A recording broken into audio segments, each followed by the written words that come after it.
Honda ने पिछले कुछ टाइम के अंदर अपनी बहुत सारी बाइक्स को लॉन्च कर दिया। उन्हीं में से है रेबल 500, एक ऐसी मशीन जिसका इंतज़ार लोगों ने लगभग 2-3 साल से किया था और अब जाकर के होंडा ने अपनी रेबल 500 को इंडियन मार्केट के अंदर लॉन्च किया। इवन काफ़ी लोगों ने इस बाइक की डिलीवरी भी ले ली है, बट काफ़ी लोग जो है वो थोड़ा सा कंफ्यूज भी हैं कि क्या रॉयल एनफील्ड की 650 मीटियोर को, यानी जो सुपर मीटियोर आती है, उसको लेना एक समझदारी वाला काम है या फिर हमें थोड़ा एक्स्ट्रा पैसा डाल करके रेबल 500 को ले लेना चाहिए। आज की वीडियो में डिटेल में कंपैरिजन करने वाले हैं कि दोनों में से कौन सी बाइक जो है वो आप लोगों के लिए बेटर रहने वाली है, किसके अंदर आपको माइलेज ज़्यादा मिल जाएगा, किसमें रिलायबिलिटी ज़्यादा मिलेगी, एंड ऑलमोस्ट जितनी चीज़ें मुझे पता है उन सारी चीज़ों के बारे में बात करूंगा आज की वीडियो में। सबसे पहली चीज़ के बारे में बात करते हैं जो कि रहने वाला है लुक्स एंड डिज़ाइन।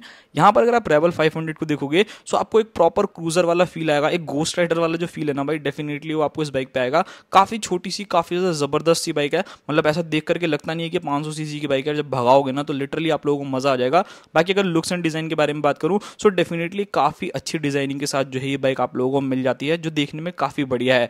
बट अगर आपको एक ऐसा बाइक चाहिए कि अगर आप 650 सीसी के ले रहे हो और आपको चाहिए कि मॉन्स्टर लुक होना चाहिए, एकदम बड़ा सा बिगर बाइक टाइप वाला फील, सो भाई डेफिनेटली रॉयल एनफील्ड की सुपर मीटियोर 650, मतलब लिटरली इसके सामने अगर आप लोग रेबल 500 को खड़ा करोगे ना तो वो काफ़ी हद तक छोटी सी बच्ची ही लगने वाली है।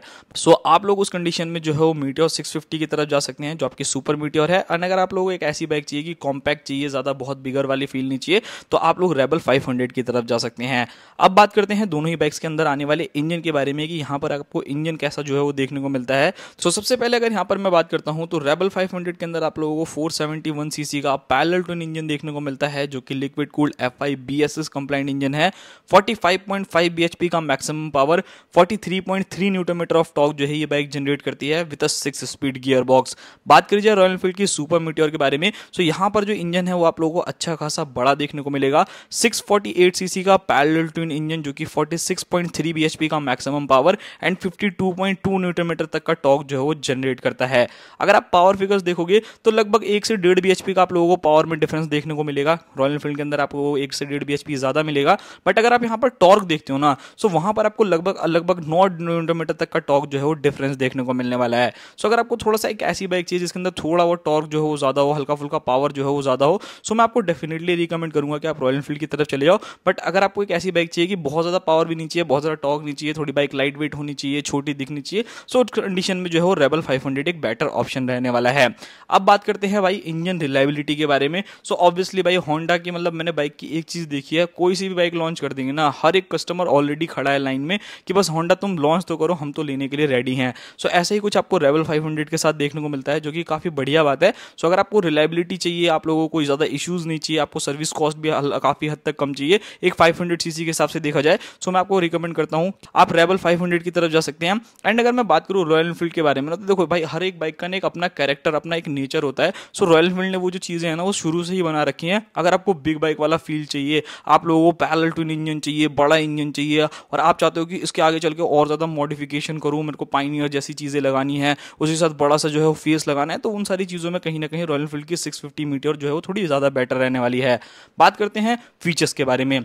फीचर्स अगर आप रेबल 500 के अंदर देखोगे तो इस बाइक के अंदर आपको all LED setup, digital meter, dual channel ABS, hazard light और बेसिक फीचर्स ही आप लोगों को इस बाइक के अंदर प्रोवाइड करे जा रहे हैं कंपनी की तरफ से। मतलब बहुत ज़्यादा फीचर्स आपको भर भर के नहीं मिलेंगे। बट अगर मैं बात करता हूँ रॉयल एनफील्ड की 650 मीटियोर के बारे में, भाई यहाँ पर आपको फीचर्स जो हैं वो एक्स्ट्रा लेवल के देखने को मिलेंगे। सबसे पहले ऑल एलईडी सेटअप आपको बाइक में मिलेगा, सेमी डिजिटल मीटर मिलने वाला है, हैजार्ड लाइट आपको मिलेगा, एडजस्टेबल लीवर्स देखने को मिलेंगे, डुअल चैनल ABS हो गया, नेविगेशन हो गया, डुअल एग्जॉस्ट सेटअप आप लोगों को बाइक में मिलेगा। सो डेफिनेटली अगर आप लोग रेबल 500 से कंपैरिजन में देख रहे हो ना, और अगर आपको एक ऐसी बाइक चाहिए जिसके अंदर फीचर्स ज्यादा हों, तो मैं आपको रिकमेंड करूंगा कि आप रॉयल एनफील्ड की सुपर मीटियोर 650 की तरफ जो है वो जा सकते हैं, बिकॉज यहाँ पर आपको फीचर्स जो है वो डेफिनेटली बहुत ज्यादा देखने को मिलने वाले हैं।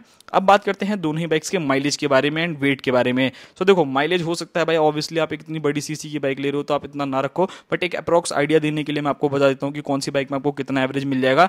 यहाँ पर अगर आप रेबल 500 को देखते हो तो इस बाइक के अंदर आपको 11.2 जो है लीटर का फ्यूल टैंक देखने को मिलने वाला है, जो कि काफी हद तक मुझे छोटा लगा। बट यहीं पर अगर आप लोग देखते हो भाई अपनी रॉयल एनफील्ड के बारे में, तो यहाँ पर आपको 15.7 ऑलमोस्ट 16 लीटर का जो है वो फ्यूल टैंक मिल जाएगा। अगर आप डिफरेंस देखोगे तो लगभग 5 लीटर का डिफरेंस जो है वो देखने को मिलेगा। बट हाँ, यहाँ पर माइलेज अगर आप लोग देखते हो ना, तो दोनों बाइक के आप लोग लगभग एक्सपेक्ट करके मान के चल सकते हो भाई 25 तक के आसपास का एवरेज, एंड बाकी आपके ऊपर डिपेंड करता है, बिकॉज दोनों ही बाइक क्रूजिंग है। तो हो सकता है कि काफी लोग ऐसे हाईवे राइड पे जाए तो 100 या 120 के आसपास में क्रूज कर रहे हो, आराम से जो है इस बाइक को चला रहे हो। सो वो एक चीज जो है वो देखने वाली होगी। तो दोनों बाइक्स आपको लगभग 20 से 25 के बीच में जो है वो एवरेज निकाल के दे देंगे। बाकी डिपेंड करता है कि आप बाइक को कैसे चलाते हो। और उसी के साथ अब मैं बात करता हूँ बाकी चीजों के बारे में। तो सबसे पहले कंफर्ट के बारे में बात कर लेते हैं। यहाँ पर अगर आप कंफर्ट देखोगे तो देखो रेबल 500 के ऊपर मैंने बैठ के भी देखा था। इस बाइक की जो फ्रंट वाली सीट है वो बहुत ज्यादा जबरदस्त है। मतलब दोनों ही बाइक्स की अगर मैं मीटियोर के बारे में बात करूँ ना, उसकी भी जो फ्रंट सीट है वो बहुत ज्यादा जबरदस्त है। बट अगर आप रेबल 500 के पीछे वाली सीट देखोगे तो मुझे लगता है कि कोई भी जो आप लोगों का पिलियन होगा ना, वो उस सीट पे उतना ज्यादा कंफर्टेबली जो है वो बैठ पाएगा। काफी ज्यादा दिक्कतें जो है उसको फेस करने को मिलेंगी।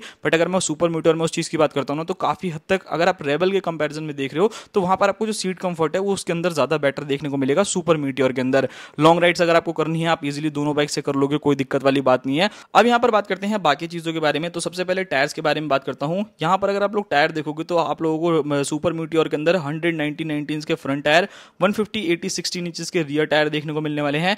रेबल के अंदर अगर आप जाओगे तो 130/90/16 इंच आपको फ्रंट टायर, 150/80/16 इंच के रियर टायर देखने को मिलेंगे। टायर का अगर आप फीडबैक देखो तो देखो भाई मेरा यहाँ पे यही कहना है, हल्का फुल्का अगर आप कॉर्नरिंग लीन वीन करना चाहो तो मेरे को लगता है कि मीटियोर 650 से थोड़ा सा इजी हो जाएगा। बिकॉज अगर आप लोग रेबल 500 को देख रहे हो ना, उसके अंदर कुछ ज्यादा ही मोटे से टायर दे रखे हैं, तो स्ट्रेट चलने के लिए थोड़ी सी ज्यादा जो है वो आप लोगों के लिए बेटर रहेगी। बाकी तो मैं आपको यही बोलूंगा भाई दोनों की टेस्ट राइड ले लो, टेस्ट राइड लेकर के आपको समझ में आ जाएगा। सस्पेंशन के बारे में बात करूँ तो आप लोग अगर देखते हो रॉयल एनफील्ड की बाइक को, तो वहां पर आपको यूएसडी सस्पेंशन फ्रंट में, रियर में आपको प्रीलोड सस्पेंशन देखने को मिलते हैं, जो मुझे ऐसा लगता है कि ना थोड़ा सा झटका जो है वो आप लोगों को ज्यादा फील कराने वाले हैं। वहीं अगर मैं रेबल 500 के बारे में बात करूँ तो इस बाइक के अंदर आपको फ्रंट में टेलीस्कोपिक सस्पेंशन एंड रियर में आप लोगों को डुअल शॉक एब्जॉर्बर्स देखने को मिलेंगे। सो फ्रंट वाला तो फिर भी एक बार को ठीक है निकल जाएगा, बट अगर आप पीछे बैठ करके लेकर के जाओगे ना, तो एज अ पिलियन जब जाओगे ना तो आपको डेफिनेटली झटका जो है वो लग सकता है। बात करते हैं ब्रेकिंग सिस्टम के बारे में। सो यहाँ पर अगर आप रॉयल एनफील्ड को देखते हो तो इसके अंदर आपको 320 mm की फ्रंट डिस्क एंड 300 mm की बड़ी सी डिस्क ब्रेक आपको रियर में मिलेगी। रेबल के अंदर अगर आप देखते हो 96 mm की आपको फ्रंट डिस्क एंड 240 mm की रियर डिस्क देखने को मिलेगी। तो अगर आप डिस्क ब्रेक में देखोगे ना, तो भाई डेफिनेटली यहाँ पर ब्रेकिंग जो मेरे को लगता है डेफिनेटली रॉयल एनफील्ड की थोड़ी सी बेटर होगी। बट ऐसा नहीं है कि आपकी रेबल 500 की बेकार होगी, बिकॉज इस बाइक के अंदर अगर आप देखोगे ना तो निसिन की ब्रेक कैलिपर्स आते हैं भाई। सो डेफिनेटली जो है ब्रेकिंग बैट को थोड़ा सा और ज्यादा बेटर जो है वो करने वाले हैं। एंड यहाँ पर अगर मैं बात करता हूँ दोनों ही बाइक्स के वाइब्रेशंस के बारे में एंड हीटिंग इशू के बारे में, सो भाई यहाँ पर अगर मैं वाइब्रेशंस के बारे में बात करता हूँ तो जो आपकी सुपर मीटियोर रहने वाली है उसके अंदर आपको हल्की फुल्की वाइब्रेशन पहले के मुकाबले तो काफी हद तक कंट्रोल करी है। बट हाँ डेफिनेटली जब आप हायर आरपीएम पे लेके जाओगे ना, तो उस कंडीशन में जो रॉयल एनफील्ड हल्का फुल्का वाइब्रेशन जो है वो आप लोगों को देने वाली है। वहीं अगर मैं बात करता हूँ रेबल के अंदर, तो यहाँ पर आप लोगों को उतनी ज्यादा वाइब्रेशन नहीं मिलेगी, काफी ज्यादा स्मूथ जो है वो इंजन रहने वाला है। हीटिंग इशू के बारे में बात करूँ तो ऑब्वियसली भाई यहाँ पर आप लोगों को ऑयल कूल इंजन मिलेगा सुपर मीटियोर के अंदर। सो वहां पर आपको हल्का फुल्का हीटिंग इशू जो ज्यादा देखने को मिलेगा। बट यहाँ पर अगर आप रेबल 500 को देख रहे हो तो यहाँ पर आपको कम जो है हीटिंग इशू देखने को मिलने वाला है। अब बात करते हैं दोनों ही बाइक्स के डायमेंशंस के बारे में कि यहाँ पर आपको क्या डायमेंशंस में डिफरेंस देखने को मिलता है। सो यहाँ पर अगर आप लोग देखोगे तो जो सुपर मीटियोर है वो 241 किलो का वेट करने वाली है। वहीं अगर आप लोग रेबल देखोगे तो 191 kg का अराउंड वेट करेगी, तो लगभग 50 किलो का डिफरेंस आपको मिलता है। तो भाई 50 किलो अच्छा खासा ज्यादा होता है। सो मेरा यहाँ पर यही कहना है, अगर आपको एक लाइटर वेट मशीन बाइक चाहिए, आप लोगों को क्रूजिंग टाइप की बाइक चाहिए, सो आप उस कंडीशन में जो है वो आप लोग रेबल 500 को ले लो। और अगर आपको वेट से उतना ज्यादा फर्क नहीं पड़ता, आप लोगों को ज्यादातर लॉन्ग राइड्स पे ही जाना है, ज्यादातर क्रूज ही करना है, सो आप लोग जो है सुपर मीटियोर की तरफ जा सकते हो। सीट हाइट के बारे में बात करूं तो 740 mm जो है वो मीटियोर की सीट हाइट मिल जाती है। एंड यहाँ पर अगर आप सीट हाइट देखते हो रेबल 500 की तो 690 mm मिलती है। सो भाई अच्छा खासा डिफरेंस है, लगभग 50 mm का जो है वो डिफरेंस आपको मिल जाएगा। तो अगर आप एक बिल्कुल ही शॉर्ट राइडर हो तो आप लोगों के लिए रेबल 500 ज्यादा बेटर रहेगी। और अगर आप लोगों की हाइट लगभग 5.5 है, 5.4 है, 3 तक है, तो भी आप लोग आराम से मीटियोर 650 को जो है वो चला सकते हैं। बाकी यहाँ पर अगर मैं बात करता हूँ दोनों बाइक की प्राइसिंग के बारे में, तो यहाँ पर आपको अच्छा खासा डिफरेंस देखने को मिलेगा।